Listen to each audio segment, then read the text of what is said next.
Hey guys, Stephanie with Sea Day Travel, just sharing Royal Caribbean's episode 2 of the making of Icon of the Seas. Now this is the first ship in the Icon class, which is brand new for Royal Caribbean. Over on Facebook, I have a growing Facebook group for fans of Icon of the Seas and this class of ship to follow along with building process and for when bookings open. Be sure to check out the description box and the comments below to join.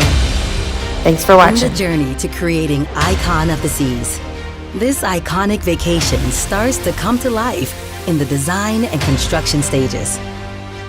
This is the point where experts put pen to paper in what is a years-long process that involves everything from interior design to engineering the largest and tallest thrills. Follow along as the teams dive into some of the key milestones and challenges that come with the most ambitious timeline ever seen.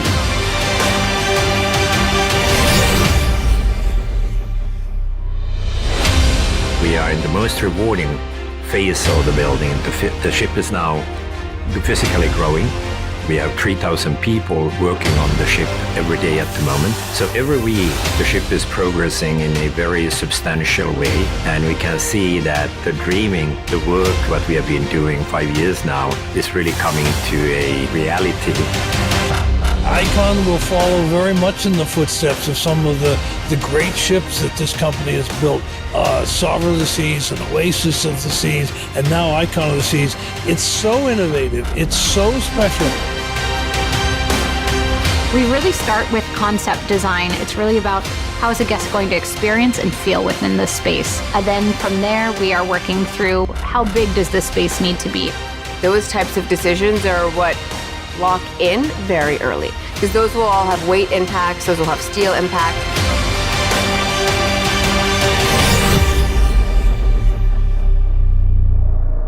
The pace picks up tenfold when construction begins. And to create a vacation unlike any other, that requires doing things differently and in record time.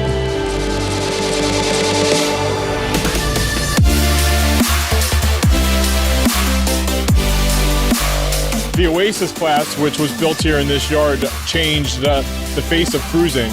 Icon will do the same for the next generation.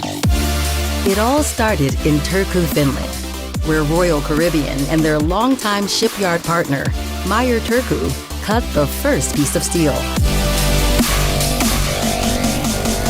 Here we are. It's a very exciting day, and I think it's the beginning of a new chapter for Royal Caribbean. And I know that at Royal Caribbean International, we truly are very excited about Icon of the Seas, and we look forward to the future. We built a lot of ships here in Turku, and we're very excited to build the largest and most spectacular of them all, Icon of the Seas.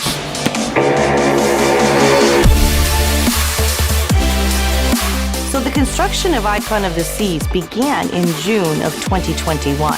And since we deliver in 2023, it is actually one of the most aggressive timelines that has ever existed for a new build, let alone for the size and the complexity. We are building the ship like very large grand blocks which are built in different places. All the technical, all the cables, all the trunks, all the AC ducting are in there. So they lift the mega block from a dry dock onto the ship. That also helped to reduce production time, because as more they produce on site, in factories, not on the ship itself, this is how they cut down the time. The first one that we put in there is the keel for the keel laying ceremony. It symbolizes really the starting point of assembling the ship in the dry dock, and it is a celebration. Great, okay. Is it big enough? From Miami and New York City to Germany and beyond, parts of Icon are now taking shape around the world. That includes the installation of 2 massive liquefied natural gas tanks, which will power Icon with the cleanest fossil fuel available.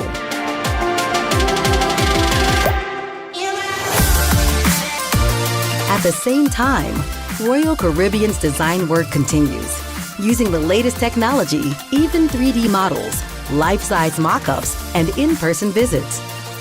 We are still finalizing on our side in the local design phase some of the materiality, some of the colors, whether it's a Mexican restaurant versus an Italian restaurant. The Innovation Lab has been, for us, much more powerful and needed.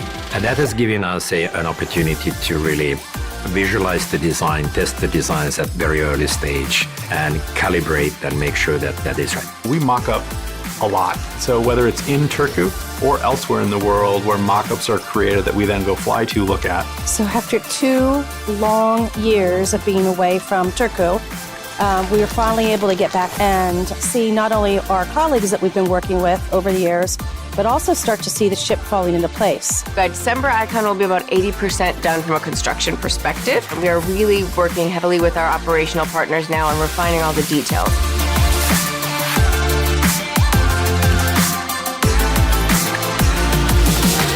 This is magnificent! The moving parts of this iconic adventure are well underway, and what's to come is something you have to see to believe. Like the moment the single largest superstructure is lifted onto a cruise ship.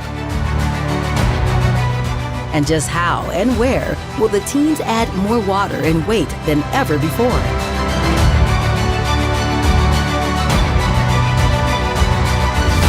Up next in Making an Icon, you'll finally see all that's in store when Icon of the Seas is revealed.